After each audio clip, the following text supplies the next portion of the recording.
കാർത്തിയും ഒരുമിച്ചാണ് ഹോസ്പിറ്റലിൽ എത്തിയത്. ഡാ, എന്താ പറ്റിയെന്ന് പറഞ്ഞു. ആക്സിഡൻ്റ് എന്ന് മാത്രമേ പറഞ്ഞുള്ളൂ. അവർ റിസപ്ഷനിൽ നിന്നും കാര്യം ചോദിച്ചു. സർ ഐസിയുവിലാണ്. അവൻ പെട്ടെന്ന് തന്നെ അങ്ങോട്ട് ഓടി. ഐസിയുവിന് മുന്നിലുള്ള ചെയറിൽ തലകുനിച്ചിരിക്കുന്ന അഗ്നിയെ കണ്ട് അവർ വേഗം അവൻ്റെ അടുത്തെത്തി. അഗ്നി, ആ. പെട്ടെന്ന് അവൻ ഞെട്ടി മുഖം ഉയർത്തി നോക്കി. ആദിയും കാർത്തിയുമാണെന്ന് കണ്ട് അവൻ എഴുന്നേറ്റു. അഗ്നിയുടെ ചുവന്ന് കലങ്ങിയ കണ്ണ് കണ്ടവർ പരസ്പരം നോക്കി. എന്താടാ? ഡാ, നമ്മുടെ കിച്ചു. ബാക്കി പറയാനാവാതവൻ്റെ കണ്ണ് നിറഞ്ഞു. ശബ്ദമിടറി. ടെൻഷനാക്കാതെ പറയടാ. ഒന്നും പറയാനായിട്ടില്ല എന്ന്. സീരിയസ് ആണെന്ന്. ഞാൻ എൻ്റെ കിച്ചു. ഡാ, ഇങ്ങനെ തളരല്ലേ. അഗ്നിയെ രണ്ട് സൈഡിൽ നിന്ന് ചേർത്ത് പിടിച്ചു അവർ. ഇവിടെ ഇരിക്ക്, ഡോക്ടർ വരട്ടെ, നമുക്ക് ചോദിക്കാം. അവനെ കാണാതെ എനിക്കൊരു സമാധാനവും ഇല്ലടാ. നീ ടെൻഷനാകാതെ. വീട്ടിലറിഞ്ഞു? ഇല്ല, ശ്രീയോട് പറഞ്ഞിട്ടാ വന്നേ. പെട്ടെന്ന് ഐസിയു ഡോറ് തുറന്ന് നേഴ്സ് പുറത്തേക്ക് വന്നു. സർ, ആ, ഈ പേപ്പർ ഒന്ന് സൈൻ ചെയ്യണം. എന്തിനാ? കിരൺ സാറിന് സർജറി ചെയ്യണം, അതിനാ. ഡോക്ടർ എവിടെ? ഇപ്പോൾ വരും. അപ്പോഴേക്കും ഡോക്ടർ പുറത്തേക്ക് വന്നു. ഡോക്ടർ, സർ പെട്ടെന്ന് തന്നെ സർജറി ചെയ്യണം. അത് കഴിഞ്ഞാൽ എന്തെങ്കിലും പറയാൻ സാധിക്കൂ? എന്താ, നിങ്ങളൊന്ന് തെളിച്ച് പറ. തലയിൽ വരുന്നെല്ലാം മുറിവുണ്ട്, കഴുത്തല് പൊട്ടിയിട്ടുണ്ട്, കൈ ഒടിഞ്ഞിട്ടുണ്ട്. ഇപ്പോൾ സർജറി ചെയ്യുന്നത് തലയും കഴുത്തുമാണ്. ഡോക്ടർ പറഞ്ഞ് അവസാനിപ്പിച്ചതും അഗ്നി മുഖം പൊത്തി അവിടെ ഇരുന്നു. അഗ്നി, നീ ഇങ്ങനെ ഇരിക്കല്ലേ. സർ, എത്രയും പെട്ടെന്ന് സർജറി ചെയ്യണം. പേപ്പർ ഒന്ന് സൈൻ ചെയ്തെന്നാ. ഇപ്പം തരാം. ആദ്യത് മേടിച്ചു ബ്രദറെന്ന് എഴുതി സൈൻ ചെയ്തു കൊടുത്തു. അവൻ്റെ കണ്ണ് നിറഞ്ഞു ആ സമയം. അപ്പോൾ തന്നെ അവർ അകത്തേക്ക് കയറിപ്പോയി. അഗ്നി, ടാ. ആദ്യം അവനെ പിടിച്ച് ചെയറിൽ ഇരുത്തി. കാർത്തിയും ആദ്യം അവൻ്റെ അപ്പുറവും ഇപ്പുറവും ഇരുന്നു. പെട്ടെന്ന് തന്നെ കിച്ചൺ ഓപ്പറേഷൻ തിയേറ്ററിലേക്ക് ഷിഫ്റ്റ് ചെയ്തു. പെട്ടെന്ന് അഗ്നിയുടെ ഫോൺ റിങ്ങായതും അവൻ അത് എടുത്തു നോക്കി. ശ്രീ എന്ന് കണ്ടതും അവൻ അറ്റൻഡ് ചെയ്തു. ദേവേട്ട, എന്താ പറ്റിയ ഏട്ടന്? അത് കാര്യമായൊന്നുമില്ല, കൈ ഒടിഞ്ഞു, അത്രയേ ഉള്ളൂ. ആണോ? ഞാൻ പേടിച്ചു പോയി. എന്ത് സൗണ്ട് വല്ലാതെ? എന്തേലും ഉണ്ടോ? ഏയ്, ഒന്നുമില്ല. ഇപ്പോൾ തന്നെ നിങ്ങൾ വരുമോ? ഇല്ല, രാവിലെ ആകും. എന്നാൽ ശരി. അവിടെ പറയണ്ട, ടെൻഷനാകും. ഏയ് ഇല്ല, നിങ്ങൾ രാവിലെ വരില്ലേ? അവൻ കോഡ് കട്ട് ചെയ്ത് തലയിൽ കൈ കൊടുത്തിരുന്നു. നീ എന്തൊന്നും പറയാതിരുന്നേ. നാളെ എന്തായാലും അറിയും, അപ്പം മതി. ഈ രാത്രി സമാധാനമായി ഉറങ്ങിക്കോട്ടെ. സമയം കടന്നുപോയി. അവിടെ നിന്ന് അനങ്ങാതെ ഇരുന്നു. മണിക്കൂറുകൾക്ക് ശേഷം ഓപ്പറേഷൻ തിയേറ്ററിൻ്റെ റെഡ് ലൈറ്റ് ഓഫായി. ഡോറ് തുറന്ന് 2 ഡോക്ടർമാർ പുറത്തേക്ക് വന്നു. ഒന്നും പറയാനായിട്ടില്ല.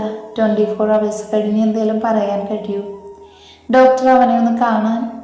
ഇപ്പം പറ്റില്ല, സർജറി കഴിഞ്ഞതല്ലേ ഉള്ളൂ. ഇൻഫെക്ഷൻ ആകും. ബോധം വന്നിട്ട് കാണാം. ഡോക്ടർമാർ അവരുടെ ക്യാബിനിലേക്ക് പോയി. ആദി, അവൻ. നമുക്ക് പ്രാർത്ഥിക്കാം, ഒന്നും ഉണ്ടാകില്ല. സമയം പോകുന്നതൊന്നും അറിയാതെ അവർ അവിടെ ഇരുന്നു. ലച്ചു കുളിച്ച് ഡ്രസ്സ് മാറി താഴേക്ക് വന്നു. അമ്മേ, ഇന്നെന്താ നേരത്തെ? നേരത്തെ എഴുന്നേറ്റു. അവനെന്തേ എഴുന്നേറ്റില്ലേ? അത് ദേവേട്ടൻ ഇവിടെ ഇല്ല. ഇല്ലേ, എവിടെ പോയി? അത് ദേവി, ആ വരുന്നു. ഞാനിപ്പോൾ വരാം മോളെ. സുജാമ ചായ വാങ്ങി അരിച്ചു മാറ്റി വെച്ചു. ഇന്നെന്താ കഴിക്കാൻ? മോൾക്കെന്താ വേണ്ടേ? എനിക്കങ്ങനെ പ്രത്യേകിച്ചൊന്നും വേണമെന്നില്ല ചെറിയമ്മേ. കല്ലു എഴുന്നേറ്റില്ലേ? ഇല്ല, ഞാൻ വാതിൽ തട്ടി തുറന്നിട്ടില്ല. അല്ലെങ്കിലും വേണ്ട, നേരത്തെ എഴുന്നേറ്റ് ശീലയില്ലല്ലോ. ഈ ചായ കൊണ്ടുപോയി അച്ഛനും അമ്മയ്ക്കും കൊടുക്കുമോ? ആ, ഞാൻ കൊടുക്കാം. അവൾ ചായ വാങ്ങി അച്ഛൻ്റെയും അമ്മയുടെയും മുറിയിലേക്ക് നടന്നു. വാതിൽ തട്ടി വിളിച്ചു അവൾ. കയറി വാ. അവൾ ചിരിയോടകത്തേക്ക് കയറി. Good morning. Good morning Lachu. ഇന്നെന്താ പതിവില്ലാതെ ചായ ആയിട്ട്? വെറുതെ, ഞാൻ കൊണ്ടുവന്നാൽ കുടിക്കില്ലേ? പിന്നെ കുടിക്കും. അവൻ 2 പേർക്കും ചായ കൊടുത്തു. ഇന്ന് ക്ലാസ്സില്ലേ? ആ, ഉണ്ട്. കല്ലു എന്തേ? എഴുന്നേറ്റില്ല. എന്ന് ഞാൻ അങ്ങോട്ട് ചെല്ലട്ടെ? ലച്ചു പുറത്തേക്ക് പോയി. ഹാളിൽ അച്ഛന്മാർ 2 പേരും എന്തോ സംസാരിച്ചിരിക്കുന്നുണ്ട്. Good morning. ഗുഡ് മോർണിംഗ് മോളെ. ചായ കുടിച്ചോ? ഇല്ല, ഇപ്പം തരാം. മോളെ, അഗ്നി എന്തേ? അത് ഇവിടെയില്ല. എവിടെ പോയി? കിച്ചു ഇന്നലെ വന്നില്ലേ? അത് പിന്നെ ഇന്നലെ കിച്ചുവേട്ടന് ചെറിയൊരു ആക്സിഡൻറ്റ്. ഹോസ്പിറ്റലാണ് ദേവേട്ടന്. അങ്ങോട്ട് പോയി. ആക്സിഡൻറ്റ്? എപ്പോ? എന്താ പറ്റിയേ?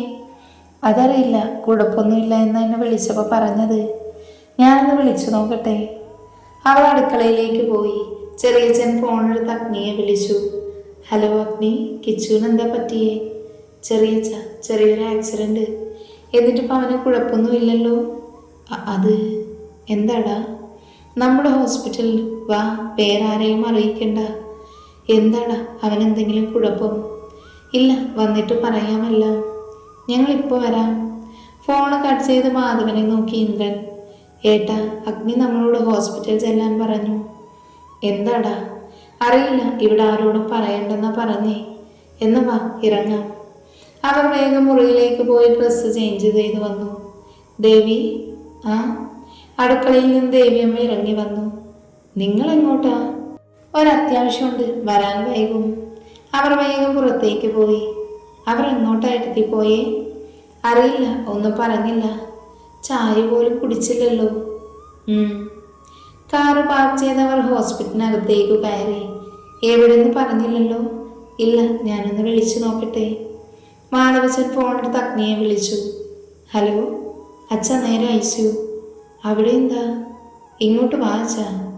ഫോണ് കട്ട് ചെയ്ത് ഇന്ദ്രനെ നോക്കി. നീ വാ. എവിടെയാ അവർ? ഐസിയുവിൻ്റെ അങ്ങോട്ട് ചെല്ലാനാ പറഞ്ഞത്. അവിടെ? പറഞ്ഞില്ല. അവർ ഐസിയുവിൻ്റെ അടുത്തേക്ക് ചെന്നു. മുന്നിലുള്ള ചെയറിൽ അഗ്നി, ആദി, കാർത്തി എല്ലാവരും ഇരിക്കുന്നുണ്ട്. അവരെ കണ്ടാൽ തന്നെ അറിയാം വളരെയധികം വിഷമത്തിലാണെന്ന്. എന്താ പറ്റിയേ? പെട്ടെന്ന് ഇന്ദ്രജൻ ചോദിച്ചതും അവർ നെട്ടി മുഖം ഉയർത്തി നോക്കി. എന്ത് നിങ്ങളൊന്നും പറയാത്തേ? അത് അവന് എന്താണെങ്കിലും പറ. ചെറിയൊരു ആക്സിഡൻറ്റ്, തലയ്ക്ക് മുറിവുണ്ട്, സർജറി ചെയ്തു. പിന്നെ കഴുത്തിന് പൊട്ടലുണ്ട്, കൈയൊടിഞ്ഞു, ഇപ്പോൾ ഐസിയുവിലാണ്. ആദ്യം പറഞ്ഞു കഴിഞ്ഞതും ഇന്ദ്രച്ചൻ അവിടെയിരുന്നു. മാധവച്ചൻ അടുത്തിരുന്നു. ആരും ഒന്നും മിണ്ടിയില്ല. സമയം കടന്നുപോയി. പെട്ടെന്ന് ഐസിയു ഡോറ് തുറന്ന് നഴ്സ് പുറത്തേക്ക് വന്നു. സർ, കിരൺ സാറ് കണ്ണു തുറന്നു, ബോധം വന്നിട്ടുണ്ട്. അവരെല്ലാവരും പരസ്പരം നോക്കി. ആരാ പോകുന്നതെന്ന പോലെ. ചെറിയച്ഛൻ ചെന്ന് കാണൂ. അഗ്നി പറഞ്ഞതും ഇന്ദ്രച്ചൻ എഴുന്നേറ്റു. നഴ്സ് അകത്തേക്ക് വിളിച്ചുകൊണ്ടുപോയി. സർ, മാസ്ക് വെച്ചോളൂ.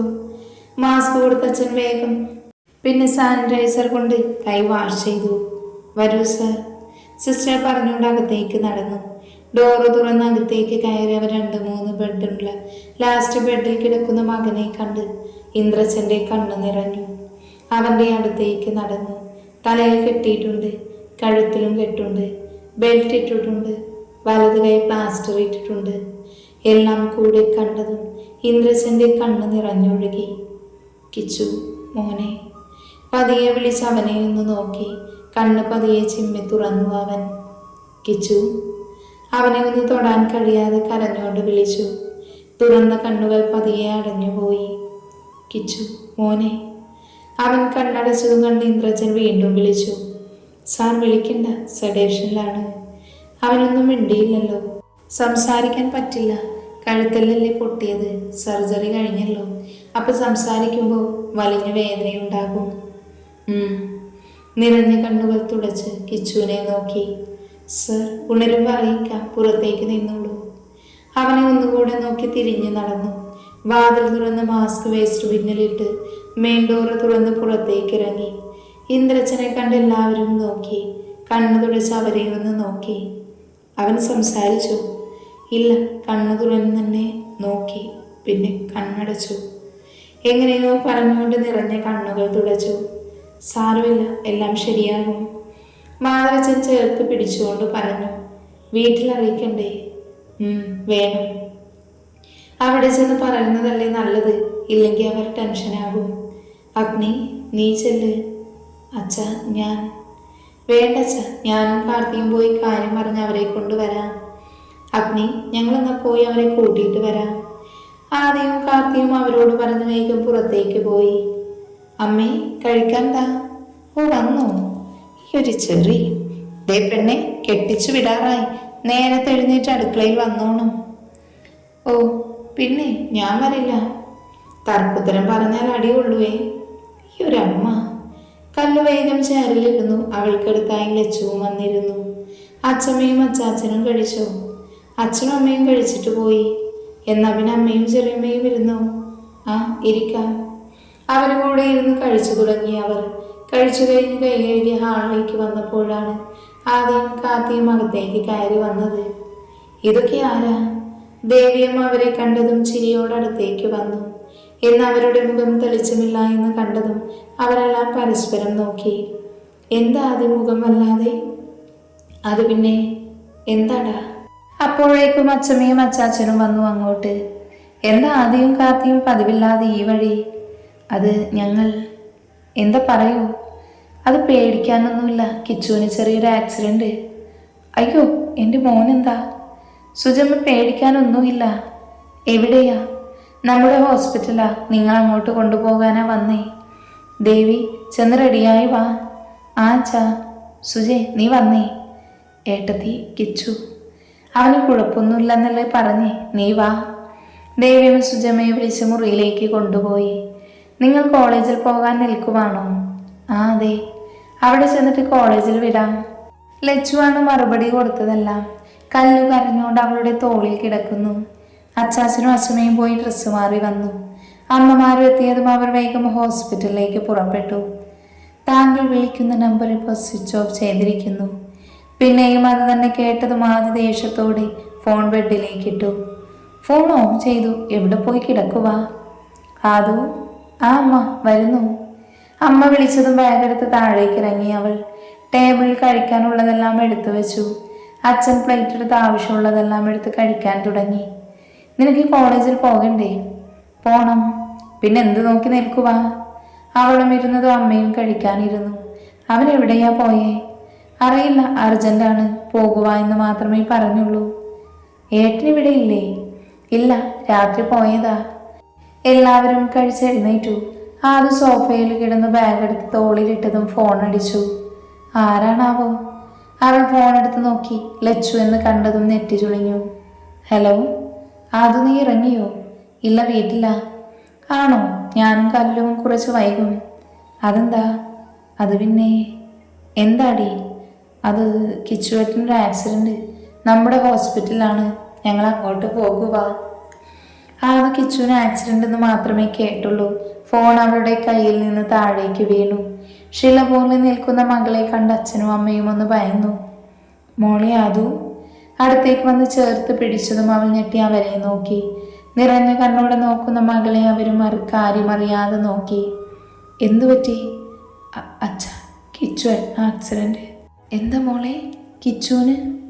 ബാക്കിയൊന്നും പറയാതൊരു പൊട്ടിക്കരച്ചിലോട് അവൾ താഴേക്കിരുന്നു. അച്ഛൻ പെട്ടെന്ന് അവരുടെ ഫോൺ എടുത്ത് ചെവിയിൽ വെച്ചു. അതു, ഹലോ. ആ മോളെ ലച്ചു, എന്താ പറ്റിയേ? അച്ഛ, കിച്ചുവേട്ടന് ആക്സിഡന്റ്. ഞങ്ങൾ ഹോസ്പിറ്റലിൽ പോകുക. ആണോ? ഏത് ഹോസ്പിറ്റലിൽ? നമ്മുടെ ഹോസ്പിറ്റലാണ്. ശരി മോളെ, ഞങ്ങൾ വന്നോളാം. അത്രയും പറഞ്ഞ് ഫോൺ കട്ട് ചെയ്തു. കിച്ചുവിന് ആക്സിഡന്റ്, ഹോസ്പിറ്റലാണ്. നമുക്ക് അങ്ങോട്ട് പോകാം. ഇവളെന്ത് ഇങ്ങനെ കരയുന്നേ? അതിനെപ്പറ്റി പിന്നെ സംസാരിക്കാം. ഇപ്പൊ പോയി റെഡിയായി വാ. അമ്മ പോയതും അച്ഛൻ അവളെ ഒന്ന് നോക്കി. പിന്നെ വേഗം പോയി ഡ്രസ്സ് മാറി വന്നു. നമുക്കിറങ്ങാം. ആ. പെട്ടെന്ന് തന്നെ വീടടച്ചവർ ഹോസ്പിറ്റലിലേക്ക് പുറപ്പെട്ടു.